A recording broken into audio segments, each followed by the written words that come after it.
I never thought I'd be the woman telling this story. The kind where love turns into silence. Where trust erodes quietly, not with screaming, but with smiles, secrets, and unlocked doors. She thought asking for an open marriage would give her freedom. She never imagined it would cost her everything. Before we begin, if you've ever loved someone who slowly became a stranger, if you've ever stayed quiet while your heart was screaming, then this story is for you. Please like, subscribe, and stay with me until the end, because this isn't just about betrayal. It's about self-respect. I remember the man I was before all this. Solid. Predictable. Reliable. The kind of man who wakes up early, works with his hands, comes home exhausted but proud. I built things that lasted. Houses, frameworks, routines. And I believed my marriage was one of them. We weren't perfect. But we were stable. 3 years married. Shared dinners. Weekend errands. Comfortable silence. Nothing dramatic. Nothing broken. At least, that's what I thought. My wife, Jennifer, was different from me in every way. She lived in meetings and buzzwords. I lived in dust and sweat. She wrote emails with emojis. I lifted steel and concrete. We used to joke about it. Back when jokes didn't hurt. Then she went on a girls' trip to Dallas. She came back looking the same, but feeling completely different. Her body was there, but her mind had already left the room. She smiled at her phone like it was whispering secrets meant only for her. She drifted in conversations. Cold. Distracted. Somewhere else. I told myself she just needed rest. I told myself not to overthink. That was my first mistake. Because a few nights later, standing in our kitchen, the smell of eggs in the pan, morning light spilling across the counter, she said something that split my life clean in half. I think we should try an open relationship. She said it casually, like she was suggesting a new brand of detergent. I laughed. She didn't. I turned around and realized the woman I married was gone. Standing there was someone calm, rehearsed, already decided. That moment. That quiet kitchen.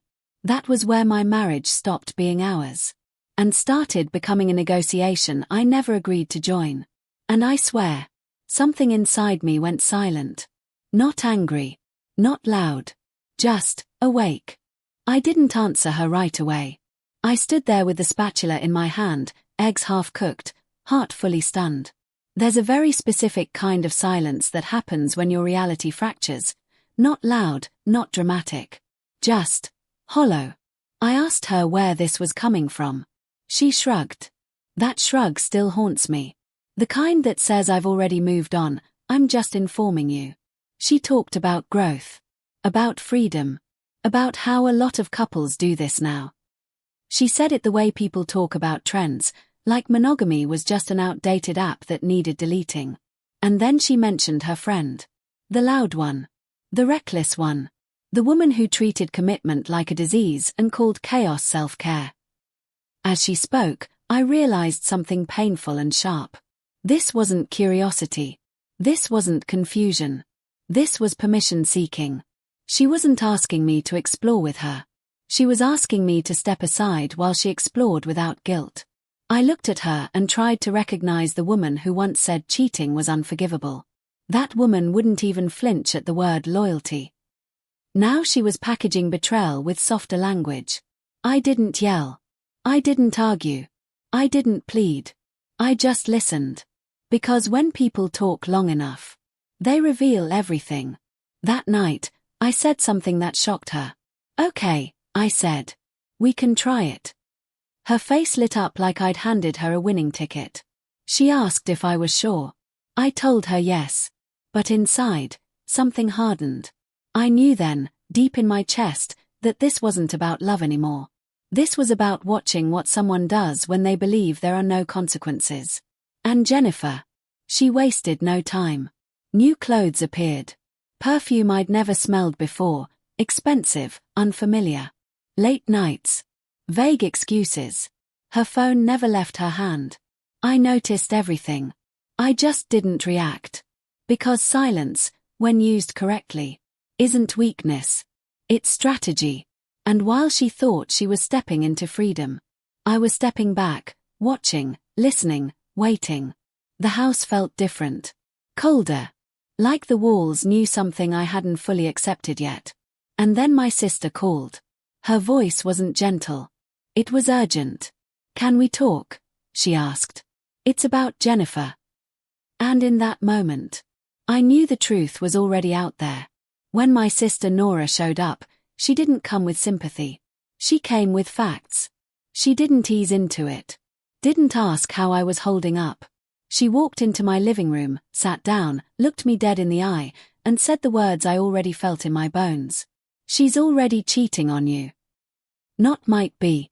Not I heard something. Already. The air left my chest so fast it felt physical. Not because I was shocked, but because the last sliver of doubt evaporated. I asked her how she knew. Nora pulled out her phone and showed me screenshots. Messages from a group chat Jennifer had been running her mouth in during that Dallas trip. She hadn't even been subtle. There it was in black and white. Jennifer bragging. Laughing. Talking about a man she'd already met, already emotionally invested in. A CEO. Tech money. Luxury cars. Flights. Status. She talked about him like he was an upgrade package. One message punched harder than the rest. "If I play this right, I won't have to worry about money again." I stared at the screen and felt something inside me go completely still. No rage. No tears. Just ice. So that's what I was to her now. A placeholder. A safety net. The man she'd keep warm while she auditioned for a richer life. The open marriage suddenly made perfect sense. It wasn't an idea, it was a cover story. A way to cheat without consequences. A way to test drive a new future without letting go of the old one. Nora watched me closely, waiting for me to explode. I didn't. Instead, I felt clarity. Because when the truth finally shows itself, denial becomes impossible. I thanked her. Told her not to tell anyone else. Not yet. Because here's something people don't understand about betrayal. The moment you react emotionally, you lose control of the ending. And I wasn't done yet. From that point on, every smile Jennifer gave me felt fake. Every late-night excuse sounded rehearsed. Every time she said "love you," it echoed hollow. But I played my part perfectly. I stayed calm. I stayed quiet. I stayed observant. I let her believe she was winning. And while she was distracted by a man with money and titles, I started noticing someone else. Her best friend. Evelyn. I hadn't planned to. I wasn't looking. But sometimes life places someone in your peripheral vision. Right when you're finally ready to see clearly. Evelyn had always been there, quietly, steadily, like background music you don't notice until the room goes silent.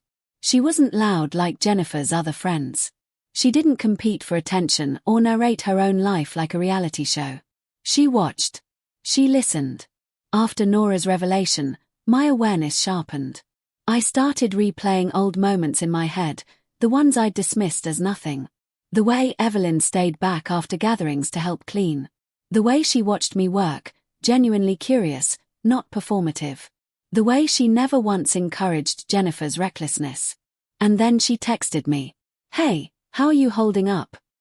Just that. No gossip. No probing. No fake concern. I stared at the screen longer than I should have before replying. Still breathing. Her response came quickly, but it wasn't impulsive. "You don't deserve to be treated like this. I see what's happening. You deserve better." That line hit me harder than all the screenshots combined. Because it wasn't dramatic. It wasn't emotional manipulation. It was honest. For weeks, everyone else had danced around the truth, careful not to offend, careful not to choose sides. Evelyn didn't. She named the wound. From that moment on, something shifted inside me. I stopped seeing myself as the man trying to save a marriage. I started seeing myself as the man protecting his dignity. And once that switch flips, you don't flip it back. Jennifer, meanwhile, was glowing. She moved through the house like someone untouchable. Carefree. Victorious. She didn't notice the distance growing in me because she was too busy chasing validation elsewhere. That's the thing about people who chase upgrades. They don't look behind them until the flaw disappears. And I was already stepping away. Evelyn started showing up more, not intentionally, not suspiciously. Naturally. She stopped by once to pick up a jacket she'd left behind months earlier. I offered coffee. She accepted. We talked for 20 minutes. About work. About stress. About how exhausting it was to constantly clean up emotional messes that weren't yours. She said something that stuck with me. Jennifer craves chaos. And then she gets angry when things fall apart. I laughed, not because it was funny, but because it was true. After that, Evelyn came by occasionally. Sometimes to borrow tools. Sometimes just to talk while I worked on the truck. She'd hold the flashlight. Ask questions. Actually listen. And for the first time in months, I felt normal. Grounded. Seen. Jennifer noticed. One night, as we were getting ready for bed, she said casually, "You've been spending a lot of time with Evelyn lately." I didn't even turn around. "Why does that bother you?" I asked. She shrugged too quickly. "It doesn't. I'm just saying." I smiled to myself in the dark. Good. Because jealousy had finally entered the room, and it didn't belong to me. From then on, the questions started. Where was Evelyn? Why was she texting? What were we talking about? Jennifer, the woman who wanted freedom, was suddenly desperate for control. And control, once lost, makes people unravel. That unraveling didn't happen all at once. It happened in glances. In forced smiles. In the way Jennifer hovered, suddenly invested in a marriage she'd already abandoned. She stopped seeing the CEO. "He got too intense," she said one evening, like she was doing me a favor. "I think I want to focus on us again." She cooked dinners. Called me babe. Tried to rewind time like none of it had happened. I watched her carefully. Not with hope. With curiosity. One night, she prepared a candlelit dinner. Soft music. Wine. I sat across from her, ate quietly. Then I said casually, "Evelyn mentioned you make a great mushroom risotto." Her fork froze midair. "You talked to Evelyn about that?" she asked, her voice tight. "Yeah," I said. "She used to help you." Jennifer's smile strained so hard it looked painful. After that, she hovered constantly, following me from room to room, checking my phone with her eyes. The irony was almost poetic.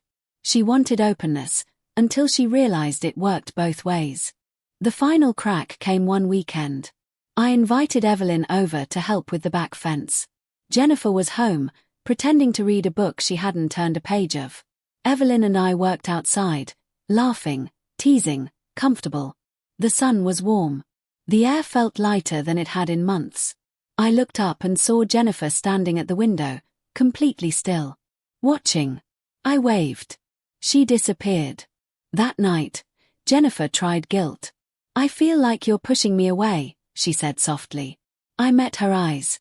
"You asked me to accept you dating someone else," I replied. "That's not me pushing. That's me giving you the runway." She snapped.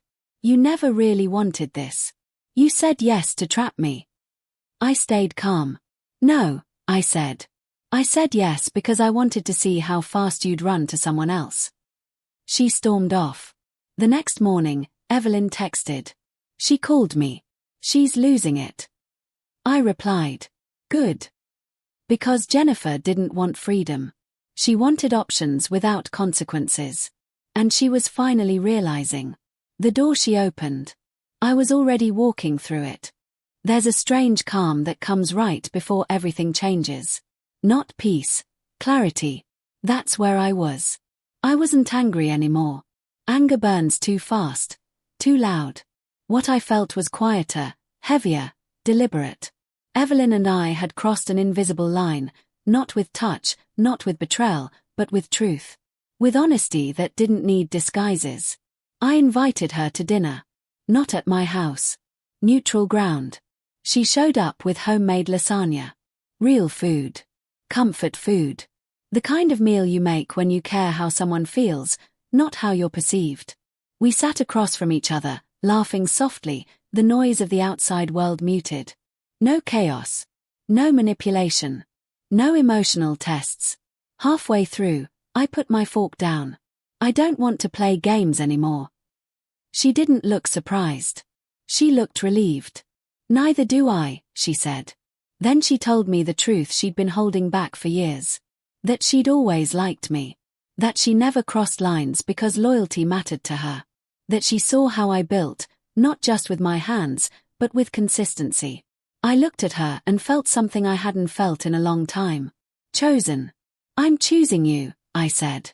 No guessing. No backup plans. She nodded once. Then yeah. We're doing this. That night, I knew exactly what I had to do next. Not with cruelty. Not with drama. With finality. Jennifer was sitting on the couch when I got home the next day, scrolling her phone like nothing in her world was collapsing. I sat down across from her. Just so you know, I said calmly, Evelyn and I are together now. Official. She froze. With my best friend, she snapped. You're disgusting. I didn't raise my voice. You asked for openness. I'm just participating. That's when the panic hit her. She backtracked fast. Said she didn't want an open marriage anymore. Said she wanted us back. Said she'd made a mistake. I let the silence stretch. Then I said it. I want you to start packing. Her face glitched, like her brain couldn't process losing control. I'm serious, I continued. I'm filing for divorce. She tried every angle. Anger. Tears. Blame. None of it worked. Because when someone finally chooses themselves, manipulation loses its power. I told her exactly why I was done.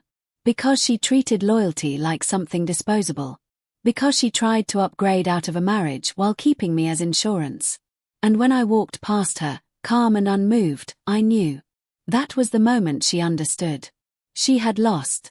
The divorce was clean. Quick. Final. The prenup protected everything I built. My business. My property. My future. Jennifer walked away with what she brought, and nothing more. She tried to come back one last time. At a family barbecue. With a gift bag and regret in her eyes. I told her no. Not cruelly. Not loudly. Just firmly. Because boundaries don't need volume. She left alone. Evelyn stood beside me. Quiet. Steady. Unshaken. That was enough. Today, my life is calmer. Cleaner. Mine. And here's the lesson I want you to take with you. When someone asks for freedom, believe them. Give it to them fully. And never wait around to be someone's backup plan. Because peace, real peace, is choosing yourself when someone else already chose differently. Thank you for staying until the end. If this story meant something to you, like, subscribe, and share it with someone who needs to hear it.